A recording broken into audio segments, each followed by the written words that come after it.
Mahkamah Session Petaling Jaya hari ini sekali lagi mencuri tumpuan apabila ibu bapa Zain Ryan Abdul Matin hadir untuk prosiding hari pertama sebutan semula kes pengabaian terhadap kanak-kanak autistik itu Disember tahun lalu. Kanak-kanak orang asli yang ditemukan mati di kawasan berpaya perkampungan orang asli Kampung Bersah Pos Kuala Lumpur selepas dilaporkan hilang sejak semalaman disyaki mati akibat dibunuh dan dipercayai dirogol. Hakim Mahkamah Session Izrael Lizam Sanusi menyifatkan perbuatan pengasas rumah bonda Siti Bainun Ahmad Razali menganiaya remaja sindrom Down dikenali Bella adalah kejam. Katanya tertuduh perlu diberi hukuman yang berat sebagai peringatan dan isyarat kepada masyarakat bahawa kesalahan jenayah itu tidak boleh dilakukan sama sekali.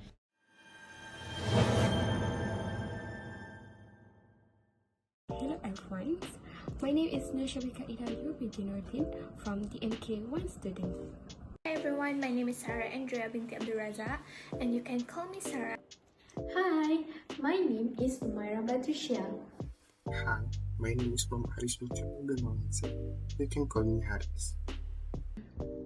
Hi, my name is Nisa.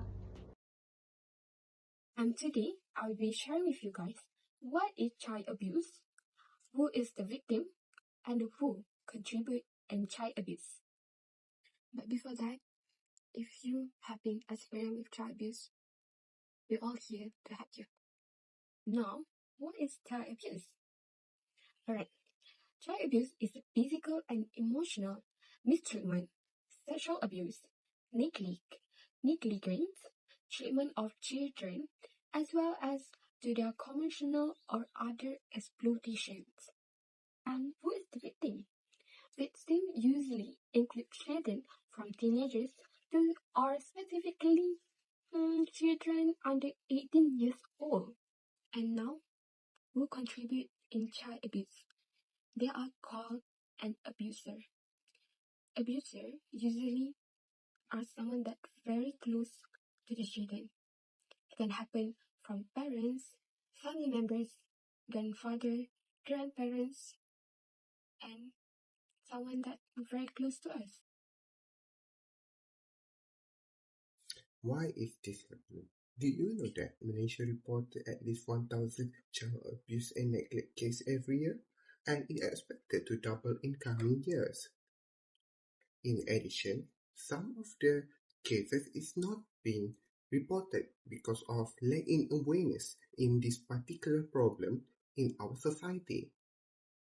The lack of intervention can also lead to murder case of this innocent child. Well, the reasons behind all of this is financial difficulties and poverty that lead to frustration and stress to their parents to sustain their life. Other than that, some of them use illegal substances like alcohol and drugs that lead to loss of sanity and consideration of their own action to their child.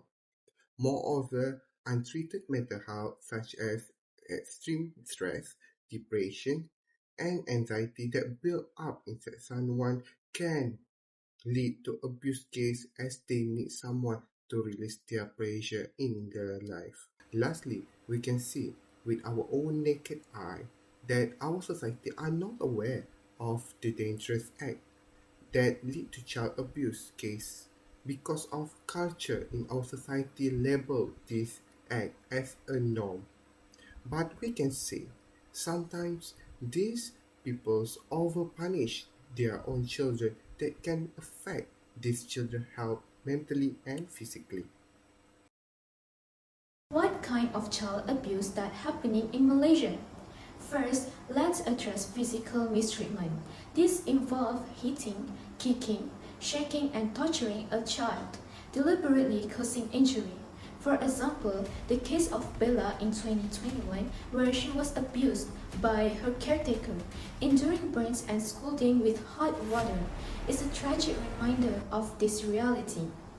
Next is emotional mistreatment. This type of abuse harms a child's sense of self-worth. It includes actions such as shaming, threatening, rejecting, and name-calling. How can we expect children to thrive when they are subjected to such verbal cruelty? We must also confront sexual abuse. This involves pressuring or forcing a child to engage in sexual acts, including inappropriate touching that makes them uncomfortable. A heartbreaking case is that of Nuraini Humaira, a 10-year-old who was found dead. Forensic analysis revealed that she had been sexually abused before her death, highlighting the dangers our children face. Lastly, we must address neglect treatment. This involves failing to meet a child's basic physical and emotional needs intentionally. Neglect includes inadequate medical care, housing, food, and education. The case of Zain Ryan, who was found with multiple severe injuries and signs of previous abuse, underscores the consequences of parental neglect. In conclusion, child abuse in its various forms, physical mistreatment, emotional abuse, sexual abuse, and neglect, poses a serious threat to the well-being of children in Malaysia. Let's move on to the next question, which is how to prevent child abuse from happening in the first place. So as we know that child abuse mainly includes all the children under 18 years old. So it's our responsibility to protect this innocent child from being the victim. The first step is parents need to understand well their own children's behavior and personalities. If they're being oddly strange and being different from their personality, it must have something going on with them. Step 2 is get help from psychologists on how to face your own mental health before it's getting worse. It is because we don't want this innocent child being a punch bag over our mental. 3 is keep your children healthy. It is important because it affects physical and mental well-being throughout their life. Step 4 is watch your words and talk nicely to your child because every word that came out from your mouth will affect your child. Step 5 is take time out when you begin to acting frustration on them. This step is important because you need some rest and think nationally. Step 6 is your need to control your temper and anger so your child didn't feel terrified with you. Step 7 is no sign of child abuse and neglect. Step 8 is find help from professional about illegal substances or alcohol addiction because parents with an alcohol problem may go through times when they feel angry and can't control their emotions.